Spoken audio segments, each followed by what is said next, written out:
नमस्ते दोस्तों, आज हम इस वीडियो लेक्चर में डेली करंट अफेयर्स सीरीज से 15 मार्च 2024 के करंट अफेयर्स को स्टडी करेंगे, जिसमें हम यहां लिखे गए इंपॉर्टेंट टॉपिक्स पर डिस्कशन करने वाले हैं। अगर आप इस वीडियो लेक्चर का पीडीएफ चाहते हैं तो इस वीडियो के डिस्क्रिप्शन में जाइए, वहां पे मैंने एक टेलीग्राम चैनल की लिंक रखी हुई है। उस टेलीग्राम चैनल को ज्वाइन कीजिए और आपको डेली वहां पे पीडीएफ मिलते रहेंगे। आपको ये भी बता दूं कि इस वीडियो के एंड तक बने रहिएगा, क्योंकि एंड में हम इस टॉपिक से रिलेटेड एमसीक्यू सॉल्व करने वाले हैं। और आपको तो पता है, एमसीक्यू सॉल्व किए बिना कोई भी प्रिपरेशन अधूरी होती है, तो आखिरी तक आपको बने रहना है, एमसीक्यूज को सॉल्व करना है और एमसीक्यूज के आंसर्स कमेंट सेक्शन में लिखना है, ताकि मुझे पता चल सके कि कितने लोग सीरियसली करंट अफेयर्स पढ़ रहे हैं।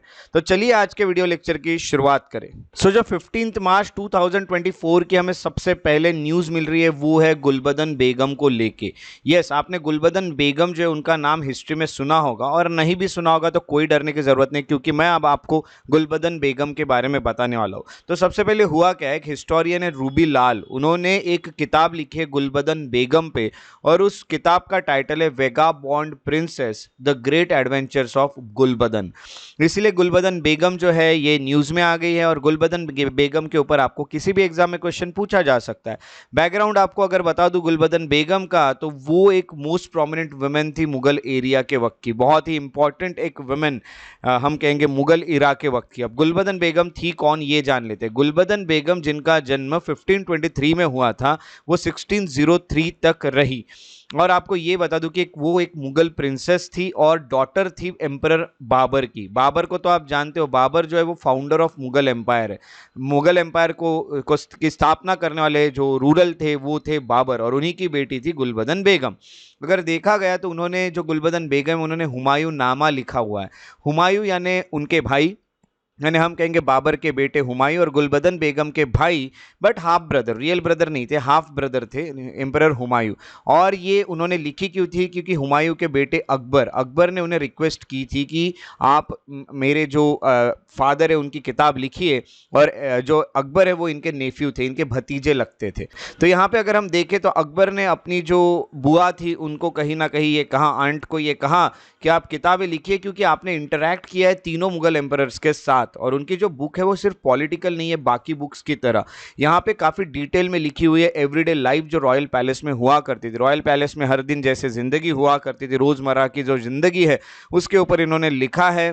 तो ये भी उन्होंने लिखा कि मुगल एम्पायर धीरे धीरे कैसे बनते गया। गुलबदन जो है वो सिंपल पर्शियन लैंग्वेज का यूज करती थी, वो बहुत डिफिकल्ट लैंग्वेज यूज नहीं करती थी बाकी राइटर्स की तरह, इसलिए उनकी किताब पढ़ने में काफी इंटरेस्टिंग लगती थी और काफी इजीली समझ में भी आती थी। उनके जो फादर थे बाबर, उन्होंने भी बाबरनामा इसी स्टाइल में लिखी थी जिस स्टाइल में उनके बेटी गुलबदन ने अपनी किताब लिखी। गुलबदन जो है वो फर्स्ट और सिर्फ ओनली वुमेन हिस्टोरियन है मुगल इरा के वक्त की। तो हिस्ट्री के बारे में हमें कुछ इंफॉर्मेशन देने वाली एक वुमेन हिस्टोरियन गुलबदन, ये ओनली हिस्टोरियन है, ओनली वुमेन हिस्टोरियन है मुगल इरा की। गुलबदन बेगम जो है उनका मेंशन अकबरनामा में भी है, जो कि हम कहेंगे अबुल फजल ने लिखा है। तो गुलबदन बेगम के बारे में यहाँ भी लिखा है, वहाँ से हमें इनके बारे में भी इंफॉर्मेशन मिलती है।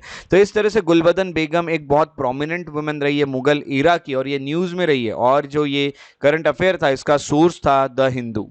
अगला जो हमें करंट अफेयर देखने मिल रहा है वो है ओशन सैट 3 को लेके। अब यहाँ पे आपको पता चल रहा है ओशन यानी ओशन को स्टडी करने के लिए होगा, और सैट यानी सैटेलाइट होगा, और थर्ड होगा, इसलिए ओशन सैट 3 इसका नाम है। और इसका सिलेबस जाता है साइंस में।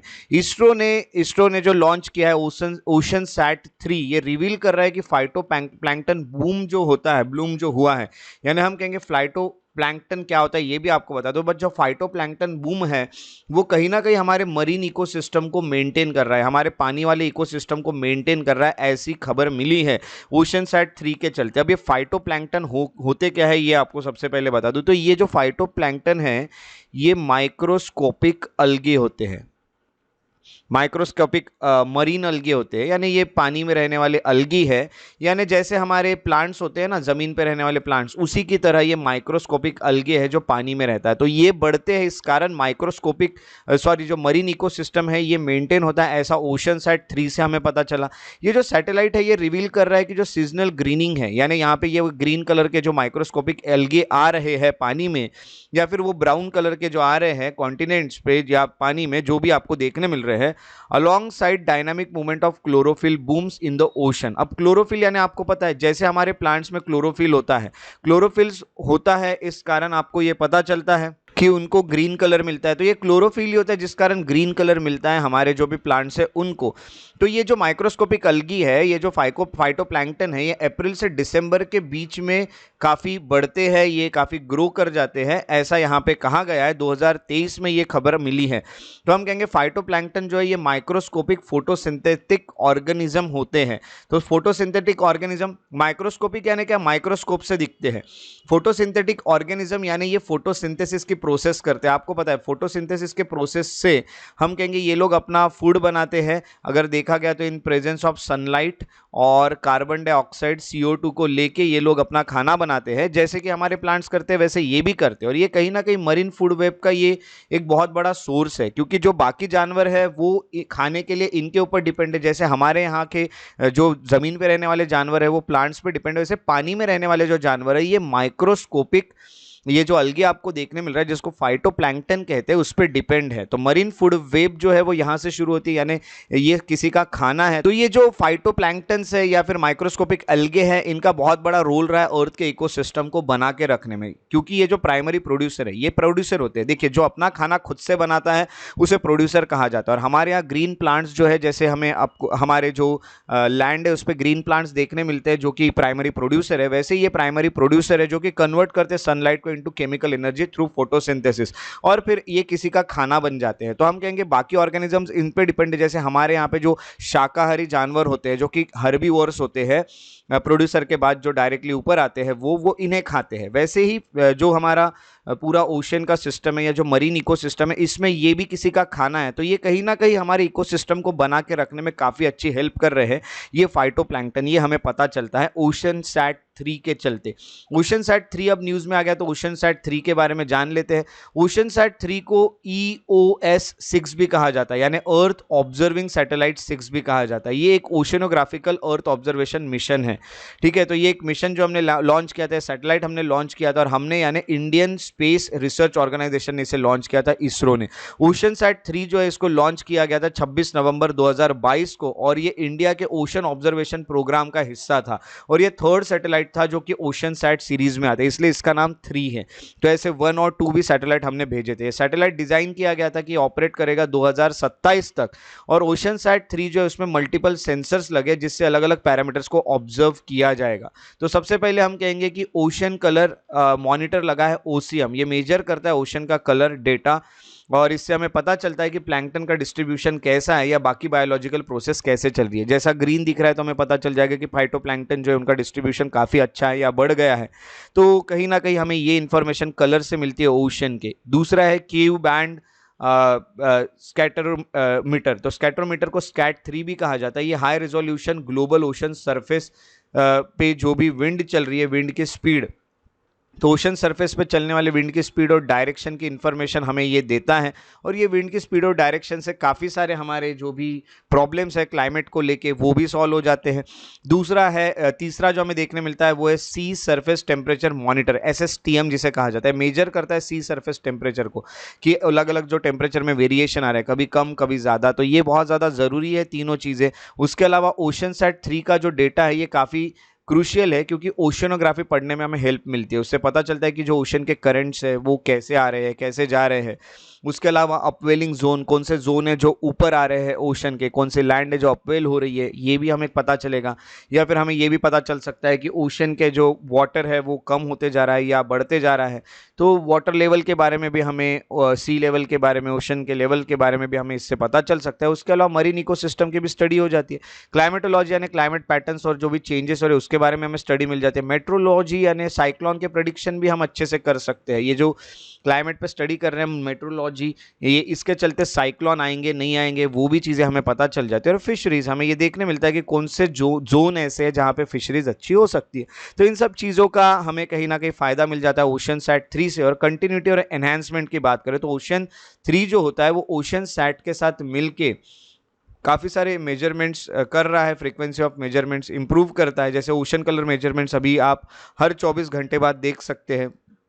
विंड का वेक्टर मेजरमेंट हर 12 घंटे बाद आपके लिए अवेलेबल है। तो ये कहीं ना कहीं जल्दी जल्दी डेटा आपको प्रोवाइड कर रही है जो भी सैटेलाइट्स है वो मिलके, तो ये हमारे लिए बहुत ज़्यादा ज़रूरी है। तो इस तरह से ओशन सैट 3 जो था ये न्यूज़ में रहा और इसका सोर्स था इंडिया टुडे। उसके बाद जो अगला करंट अफेयर हमें देखने मिल रहा है वो है जूनो स्पेसक्राफ्ट को मिलके। तो ये जूनो स्पेसक्राफ्ट है, स्पेसक्राफ्ट आ गया तो फिर से साइंस एंड टेक्नोलॉजी में ये पोर्शन जाता है। रिसेंटली नासा जो है, नासा ने पोस्ट की एक इमेज ग्रेट रेड स्पॉट की जो कि जुपिटर पे आपको देखने मिल रही है। और ये किसने खींची है ये फोटो? जूनो स्पेसक्राफ्ट जो भेजा गया उसने ये फोटो खींची हुई है।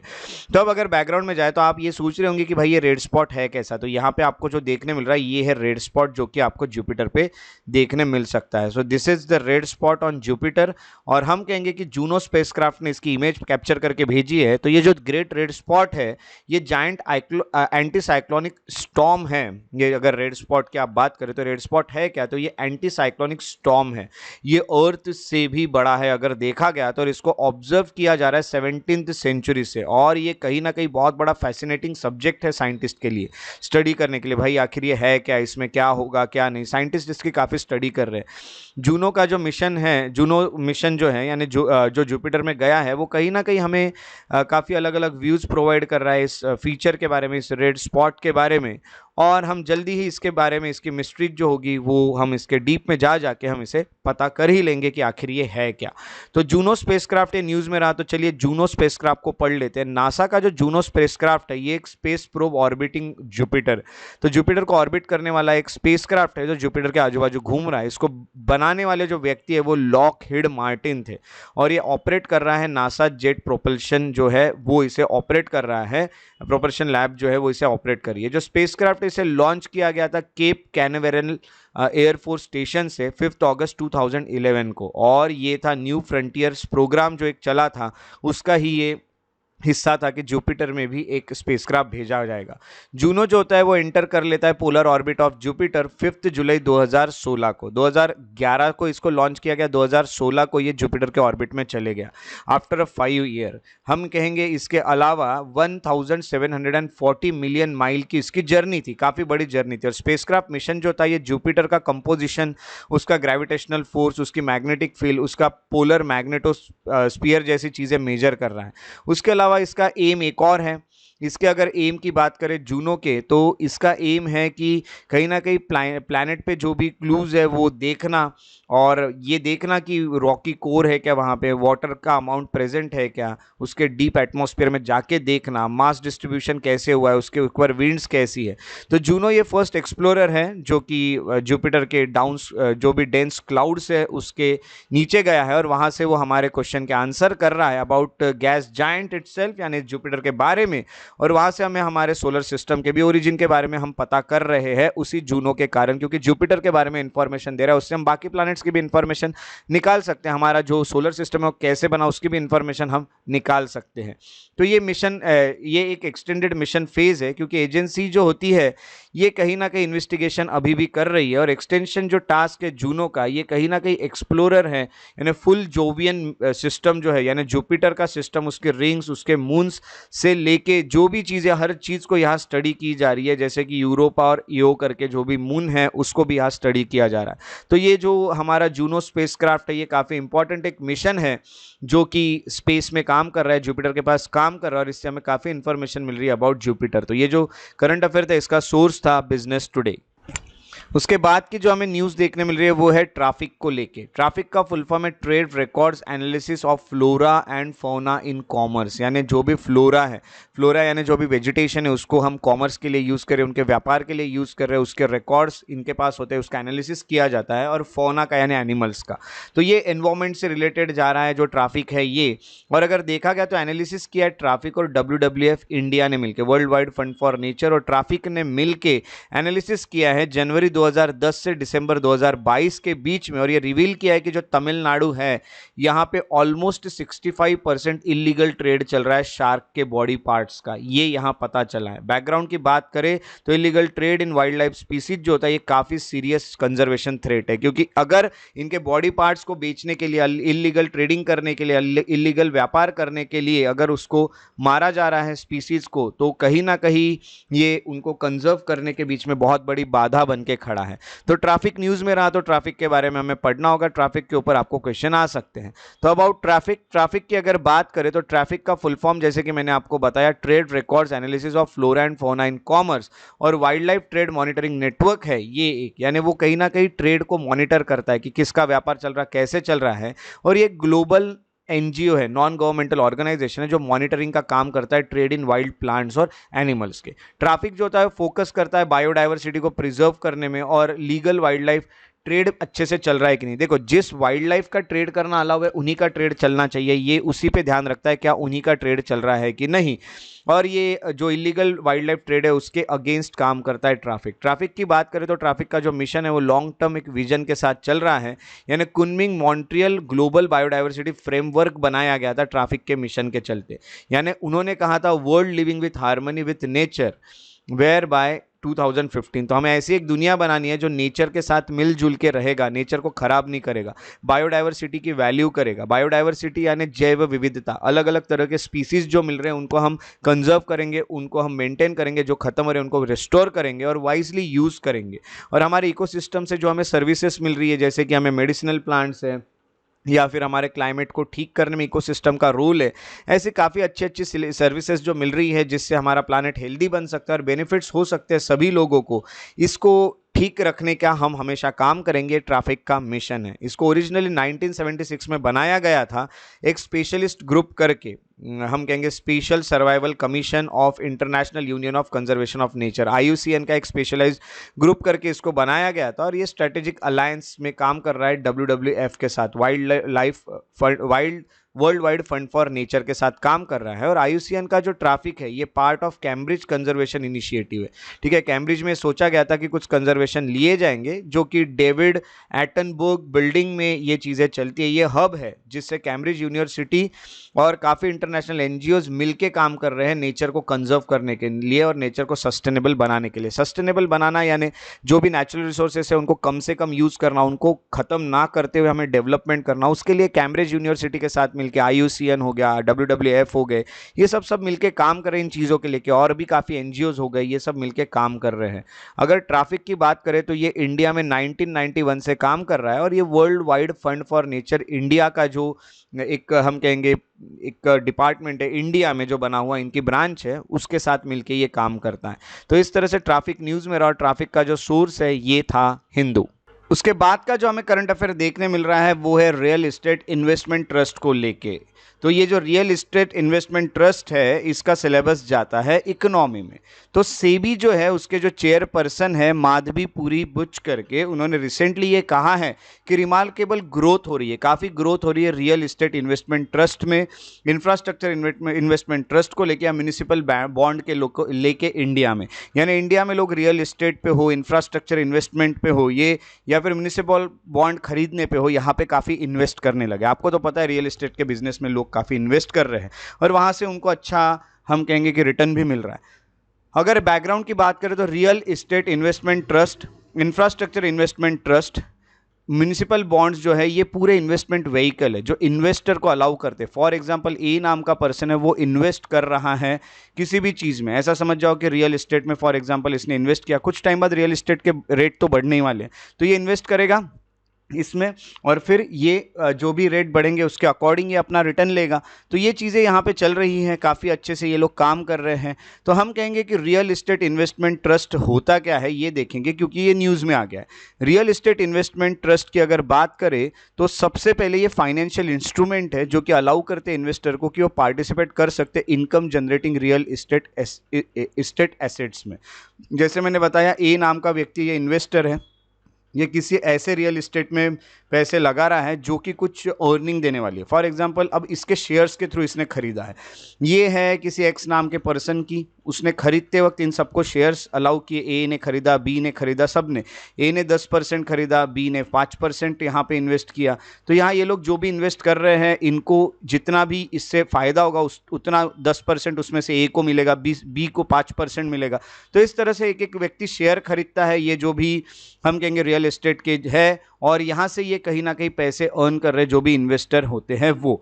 तो ये जो रियल एस्टेट इन्वेस्टमेंट ट्रस्ट होता है ये म्यूचुअल फंड की तरह है कि बहुत सारे लोग मिलकर पैसे लगाइए और जितना भी प्रॉफिट आएगा उसमें से जितना जितना परसेंट जिसने लिया है उतना उतना परसेंट उसको मिलेगा। म्यूचुअल फंड यानी काफ़ी सारे लोग मिलकर ये फंड पे इन्वेस्ट करते हैं। ठीक है, शेयर मार्केट में ही होता है ये, तो शेयर्स खरीदना ही होता है एक तरह से। ये जो होता है ये मनी को पुल करते हैं इन्वेस्टर से और इन्वेस्ट करते हैं कमर्शियल रियल एस्टेट प्रोजेक्ट्स में, जैसे कि ऑफिस बिल्डिंग्स में, शॉपिंग मॉल्स में या अपार्टमेंट्स में, होटल्स में या फिर वेयर हाउसेस में। और फिर वहाँ से जो भी प्रॉफिट मिलेगा उसमें से सबको अपना हिस्सा मिलता है। एक एग्जाम्पल लेते हैं, फॉर एग्जाम्पल ए नाम का पर्सन है, उसको ये प्रॉपर्टी खरीदनी है और ये प्रॉपर्टी है 1 करोड़ की, ऐसा पकड़ के चलते हैं। 1 करोड़ अब इसके पास नहीं, इसके पास 50 लाख है, तो ये क्या करेगा 50 लाख के शेयर्स मार्केट में निकालेगा। अब 50 लाख में समझ जाइए 3 लोगों ने शेयर खरीदा है। बी ने खरीदे हैं शेयर्स, एक एग्जाम्पल के तौर पे बता रहा हूँ, जरूरी नहीं इतने खरीदेंगे, कोई 10,000 20,000 5,000 के भी खरीदता है। सी ने खरीदा 10 लाख का और डी ने खरीदा 20 लाख का। तो ये 20 10 और 20 लाख का जितना भी परसेंट अब निकल रहा है ये 1 करोड़ का, जैसे 20% के शेयर इसके पास है, 10% के इसके पास है, 20% के इसके पास है, 50% के इसके पास है। अब जितना भी प्रॉफिट होगा इस 1 करोड़ पे आगे उसमें से परसेंट वाइज इनको अपना हिस्सा मिलते रहेगा, इनको अपने शेयर्स की वैल्यू इनकी बढ़ती रहेगी। तो इस तरह से ये यहाँ पे इन्वेस्ट करते हैं। सेम जैसे म्यूचुअल फंड में आप इन्वेस्ट करते हैं ना, वैसे ही यहाँ पे इन्वेस्ट किया जाता है। तो ये जो रियल एस्टेट इन्वेस्टमेंट ट्रस्ट होता है ये कहीं ना कहीं एक स्ट्रक्चर्ड ट्रस्ट है। यहाँ पे स्टॉक एक्सचेंजेस की लिस्ट लगी हुई है, इस लिस्ट में आप इन्वेस्टर जो होते हैं वो हम कहेंगे कि यूनिट वाइज ट्रस्ट में इन्वेस्ट कर सकते हैं। फॉर एग्जाम्पल एक शेयर खरीदा, 2 शेयर खरीदे, 3 शेयर खरीदे, ऐसे यूनिट वाइज आप शेयर खरीद सकते हैं और कितने भी परसेंट जो है, जितने परसेंट आपकी शेयर की वैल्यू आ रही है फिर उतना परसेंट आपको फायदा मिलता रहेगा। टाइप ऑफ रिट्स की अगर बात करें तो एक होता है इक्विटी। इक्विटी यानी जैसे कि आप परचेस कर लेते हो अपना शेयर, उसको ओन करते हो और मैनेज करते हो इनकम जनरेटिंग प्रॉपर्टीज को। तो मैं खुद अपना शेयर खरीद लूंगा, इसको इक्विटी रिट्स कहते हैं। मॉर्गेज रिट्स यानी मैं पैसे जो होंगे वो लेंड करूंगा डायरेक्टली या इनडायरेक्टली रियल एस्टेट ओनर को। रियल एस्टेट ओनर को मैं कुछ पैसे लेंड करूंगा, उसको कुछ पैसे दूंगा और उसको बोलूंगा मुझे इस पे 5% इंटरेस्ट रेट देते चलिए, तो मुझे 5% उसका फायदा मिलता रहेगा, इसको कहते हैं मॉर्गेज रिट्स। तीसरा है हाइब्रिड रिट्स, इसमें दोनों होता है, इक्विटी भी होता है और मॉर्गेज भी होता है, दोनों मिलके ये बनता है हाइब्रिड रिट्स। तो यहाँ पे रिट्स का सिग्निफिकेंस क्या है? रिट्स जो होते हैं वो कैश स्ट्रैप डेवलपर्स को मोनेटाइज करने में हेल्प करते हैं, यानी एग्जिस्टिंग प्रॉपर्टीज जो होते हैं उसके ऊपर पैसे लग सकते हैं। फॉर एग्जांपल अब मेरे पास कोई प्रॉपर्टी, मुझे पैसे लगाने के लिए कुछ, उसके ऊपर इन्वेस्ट करने के लिए कुछ पैसे नहीं है मेरे पास, तो मैं कुछ इन्वेस्टर्स को कहीं ना कहीं पुल कर सकता हूं और उनका पैसा मेरे प्रॉपर्टी पे लगा के उससे और अर्न कर सकता हूं और उनको अपना परसेंट में दे सकता हूं। इस तरह से होता है और इससे कुछ ना कुछ रिस्क जो होती है वो भी कम हो जाती है, क्योंकि अलग अलग जगहों पे ये पैसा लगाया जाता है। और 80% वैल्यू जो होती है रेट की should be completed and rent generating asset. तो 80% वैल्यू जो भी आ रही है ये जो हम ट्रस्ट कहेंगे, जो ये रियल एस्टेट इन्वेस्टमेंट ट्रस्ट है, ये कहीं ना कहीं रेंट जनरेटेड एसेट ही है, क्योंकि जो रेंट से मिल रही है या फिर ये जो भी कंप्लीट होने के बाद उसमें से पैसा निकलता है, यही उसका एक तरह से अर्निंग होता है। तो ये है रिट्स, जिसको हम कहते हैं रियल एस्टेट इन्वेस्टमेंट ट्रस्ट, और इसका जो सोर्स था ये था द हिंदू। चलिए अब बारी आज के प्रैक्टिस एमसीक्यूज को सॉल्व करने की। तो सबसे पहला क्वेश्चन रिट्स को लेके ही है। तो स्टेटमेंट 1 दिया है, रियल एस्टेट इन्वेस्टमेंट ट्रस्ट जो है are financial instrument that allows investors to participate in income generating real estate assets. Statement 2 है, they reduce the risk by diversifying portfolio across different types of properties. Which one of the following is correct in respect of the above statement? Both statement 1 and statement 2 are correct, and statement 2 is the correct explanation of statement 1. Both statement 1 and statement 2 are correct. Statement 2 is not correct explanation for statement 1. C is statement 1 is correct but statement 2 is incorrect, and D is statement 1 is incorrect but statement 2 is correct. जो भी आपको option सही लग रहा है उसको आपको comment section में लिखना है। क्वेश्चन 2 की तरफ बढ़ते हैं। क्वेश्चन 2 है जूनो स्पेसक्राफ्ट को लेके। So with reference to Juno spacecraft, consider the following statement. First, Juno spacecraft is launched by ISRO. Second, Juno aims to study Jupiter composition, magnetic and gravity field, and polar magnetosphere. Third is it seeks to investigate the planet's formation, origin, and presence of water in its atmosphere. How many of the above given statements are correct? Only 1, only 2, all 3 या फिर none. उसके बाद तीसरे question की ओर चलते हैं। जो third question है वो है, consider the following: studying ocean current, monitoring climate patterns and changes, enhancing cyclone prediction, identifying potential fishing zones. Data from OceanSat 3 is applicable to how many of the above given purposes? Only 1, only 2, only 3 या फिर all 4।